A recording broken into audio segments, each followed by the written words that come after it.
I've sometimes referred to the Beatitudes as the constitution of the kingdom of heaven. I believe that they serve as a statement about the core makeup of its citizens and a means to help us navigate life in the kingdom.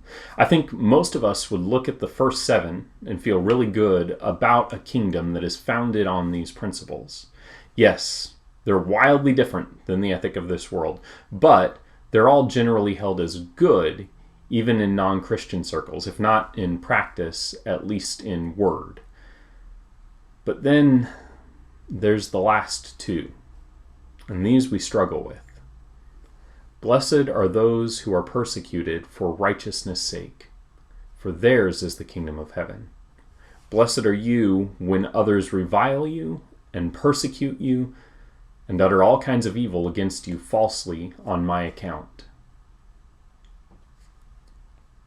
If we were listening to Jesus in real time, no prior knowledge of who he is, aside from the testimony of a wild-haired preacher baptizing people in the wilderness and no knowledge of the road that the next 3 years would take him down, I'm not sure how many of us would stick around after these words. They're not attractive. Jesus is essentially telling his audience to consider slander, persecution, personal and public rejection as a promise of blessing if they follow him. That's what it means to be a part of the kingdom, at least as long as we're in this world.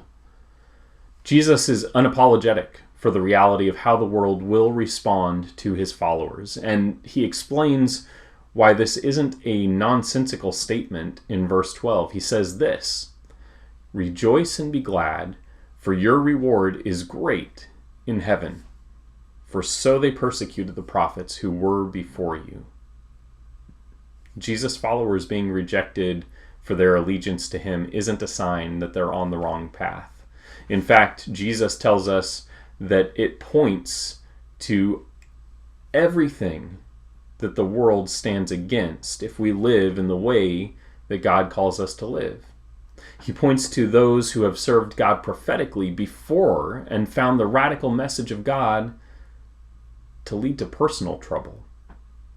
There is an unfortunate trend in our thinking about how the world responds to the teaching of Jesus. Sometimes we think that if the teaching we offer or what we believe is looked down on or not readily accepted by the people in our culture, that we must be wrong.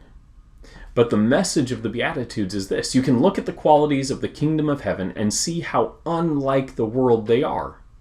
A citizen of God's kingdom is going to be so unlike a citizen of this world that they will rub against the grain of humanity, and it will cause friction for them.